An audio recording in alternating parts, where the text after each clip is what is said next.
On September 9, 1995, Sony launched the PlayStation in North America, and along with that system that changed gaming forever, an awesome library full of diverse games.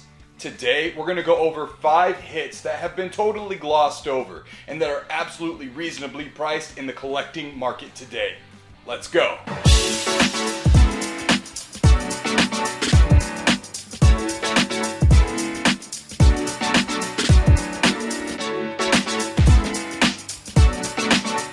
Alright guys, first up on the list, it's a childhood favorite of mine, and I'm pretty sure 90% of you or so have probably never played it or even heard of it, and that is none other than Rosco McQueen Firefighter Extreme.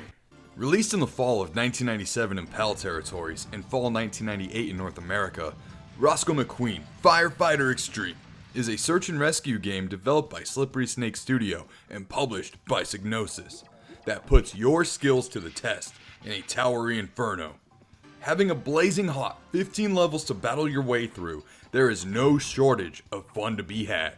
You play as a hotshot firefighter Rosco McQueen on a mission to stop Sylvester T. Square and his army of robots set to destroy the towering building the game takes place in.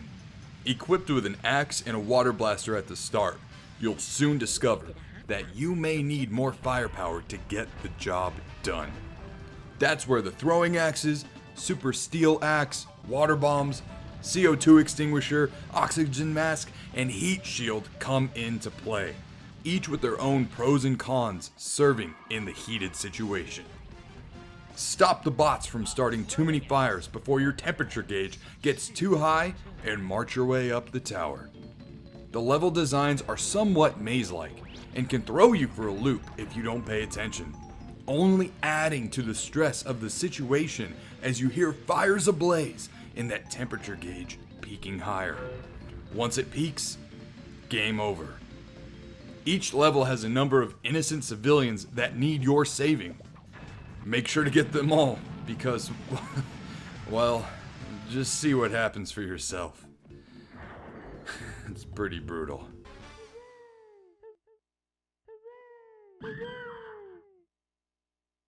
Whew! Got a little hot up in here with that one.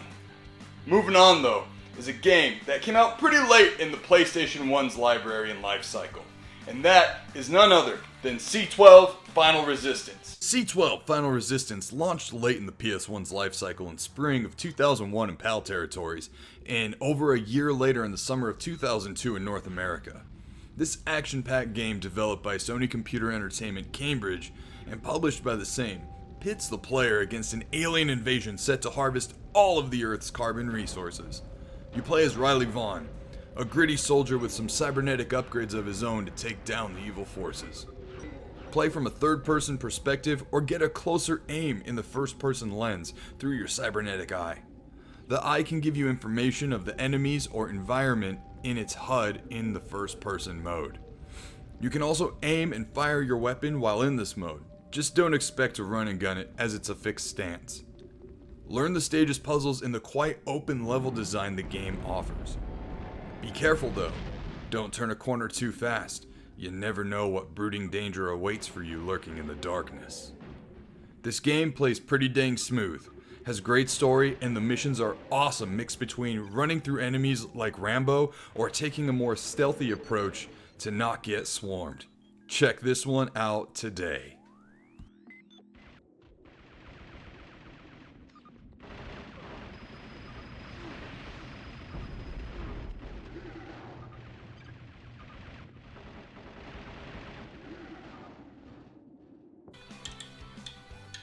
Oh, you guys are back already? Oh, well, speaking of quick, I've got a game for you that's really fast. Jet Moto 2.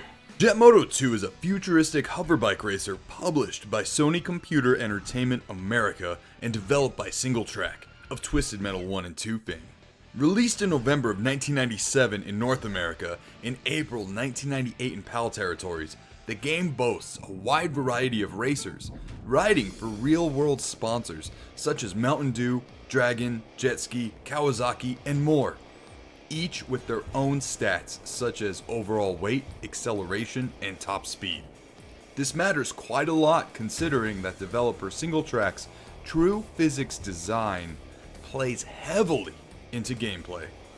As stated in the manual, the true physics design means that almost anything you can think of that will work in the real world will work in Jet Moto 2. Learning the track layouts, best times to boost, and turns to lean in heavy will lead to your success on the raceway. Boasting 10 new tracks and the ability to unlock all tracks from the first game, each raceway is unique and dangerous in their own way. Watch out for huge drops off of a waterfall, crashed planes in the ocean in a post-apocalyptic LA, and make sure not to fall off the roller coaster track to a deadly landing. Jet Moto 2 is fast, fun, and challenging. The soundtrack will only add to the intensity with its rad riffs, up-tempo beats, and crashing hi-hats. Get the handle of the controls and hang on to the lead in this 1997 classic. Check out this old TV commercial for it.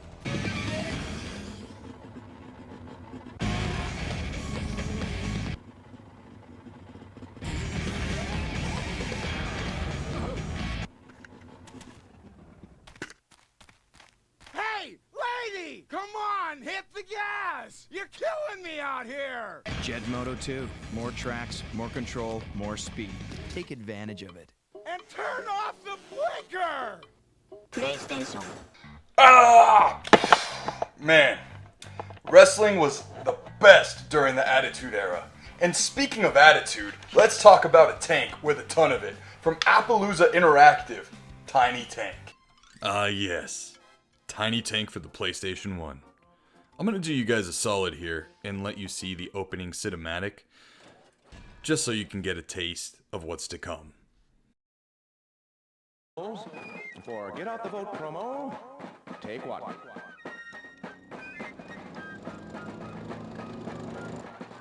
Wahoo! Hi, America! Hi, boys and girls! It's me, Tiny Tank! Cue the theme song. Tinky Tinky Clinky Clanky, new from Centrex, Tiny Tank, America's lovable... Wait. Is that my theme song? Well, it hasn't been finalized yet. Wanky, wanky, tanky, tanky, what the is that? You're being difficult. You're being an... I got a positronic brain. There, what you just did. That's the spirit we want. Who? A Centrex, it wants funding for a robot army. Ooh. To replace humans in wars. Ah, and I'm the cute little mascot. To get people to vote yes. Can I change my name at least? To what? Mechanicore? Tank of Doom? From the top, Tiny. Tiny Tank is my slave name. Oh, please. Vote promo, take two. Tiny? Tiny's not here. I am Mechanicore, Tank of Doom. Look, Tiny, you're cute, and you're a killing machine. What's wrong with that? It's creepy. It's not creepy. It's cute. It's cute. A cute killing machine? That's the dumbest thing I've ever heard. I got an 80mm cannon for a nose. Hey kids, is this cute? Okay, we'll wrap for the day, get another camera, try again tomorrow. You okay, Fred? I'm all right. Props, blanks for the tank next time?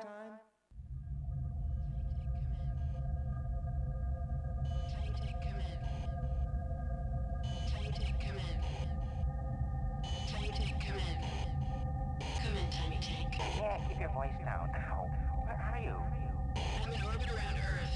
I've been circling the planet for 100 years. I've been out for 100 years? I hope somebody fed my goldfish. Mutank and Centrax have taken over the Earth. You have missions to accomplish. Hold on. Beat me down some coffee, a couple aspirin. Can I take a shower first? Read the paper? You must save the human race. I want to talk to my lawyer. The humans and all other organic life are hiding below the surface in asteroid shelter environments. The Centrax machines are removing the Earth's atmosphere. You must stop them. You are the only hope of the human race tonight. If he's not stopped, Mutank will destroy all life on Earth, just as he destroyed you 100 years ago. Okay, I'll play along. Who's Mutank? Our time has come. The new industrial revolution. A new world full of wonderful machines. Only this time we do not follow the whims of humans. We steer ourselves. There is no off switch to our destiny. Join us or get out. Man, I hope you guys enjoy that intro cinematic as much as I do. But, on to the details. Developed by Appaloosa Interactive and published by Sony Computer Entertainment, is a whirlwind of 90s humor in action.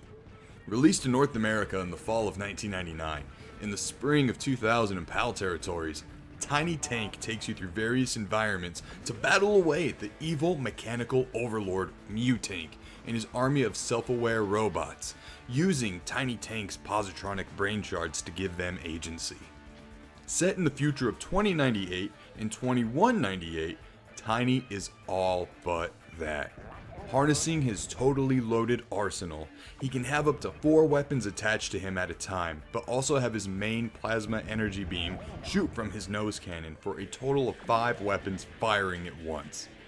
What I find special is that when you have your weapon attached to Tiny, you can manually arrange where you want them to be. Cannons on the front, mortars in the back, or maybe a machine gun and rocket combo up front. The choice is yours. The attitude is all over the speakers when playing this game. Its writing is hilarious, and Tiny's little quips and banter during gameplay don't seem to get old. The double jump he performs is helpful, and the controls are user-friendly. While playing the game, the soundtrack is a live radio show with a robot DJ, advertisements for robot businesses, and some chill tunes. The fun never ends in this classic vehicular warfare title. Check it out today. Alright guys, I couldn't help myself. Here's one more hilarious cinematic from Tiny Tank. Rehearsal, forget out the vote promo 2. Take 1. Tiny? What? Lines? What are they? Fred? Fred?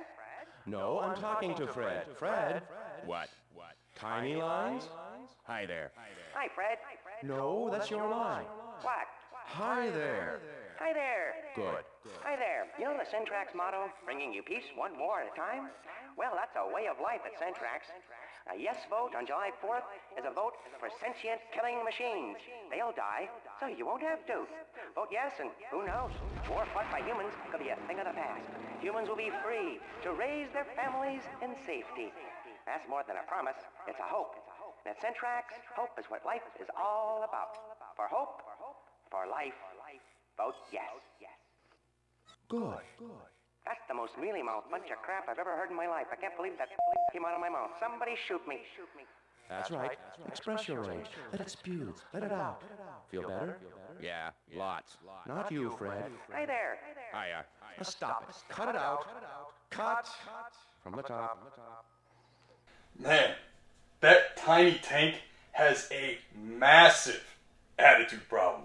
But the game's great and it's full of action. And speaking of action, tying into our last game for this list is none other than Action Man Operation Extreme. Hot off the presses in the late 90s. You don't want to miss this one. Developed by Blitz Games and published by Hasbro Interactive, releasing in 1999, Action Man is out to stop Dr. X and his goons from taking over the world in Action Man Operation Extreme. Now, I will admit, I was hooked on the show Action Man that was on Fox Kids for a few seasons late in the 90s. It was one of those all CGI cartoons back when it was a new thing to do, just like they did with Transformers Beast Wars. While the show is more based on extreme sports mixed with espionage, the character isn't too different in the game. Action Man is, however, different in that here, he's more of a James Bond type character and a bit of Solid Snake added to the mix. The game features a couple of different gameplay modes to add variety to its formula. The opening level is a top-down car combat stage reminiscent of Spy Hunter. But after you clear that level, it becomes more of a Metal Gear Solid flavor that, while mimicking it, has its own seasoning to taste. You have a variety of weapons to pick from. Some work better than others for various specific occasions, but you can also choose to kick some ass with some solid hand-to-hand combat exchanges. It's rated T for teen, but it should be E for everyone gets these hands. It's not too terribly long, and it's a fun time to have every now and then. I definitely recommend picking up this title.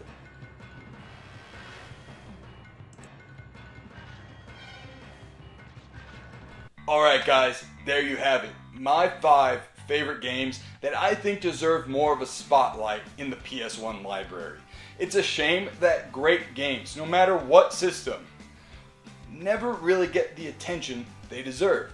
Sure, they become cult classics, but I think while the system is in its prime, they should totally be talked about. And I also find it a little disappointing that a lot of these games don't really get much coverage in YouTube, or really any review site for that matter. So let me know down in the comments what games you think deserve more of a spotlight for the PS1. I'd love to hear what you have to say. You can make sure to also subscribe if you're new here. Click that like button and don't forget to get the bell for all the notifications. And don't miss our NSquared podcast live every Monday night at 6:30 p.m. Arizona time. Be a part of the show, engage in the chat, and just have fun with your boys. And make sure to follow me here on these social media platforms. Alright guys, I've been Nerdy Nick. Thank you very much for chilling, and I'll see you in the next one. Woo! Got a little hot with those God dang it.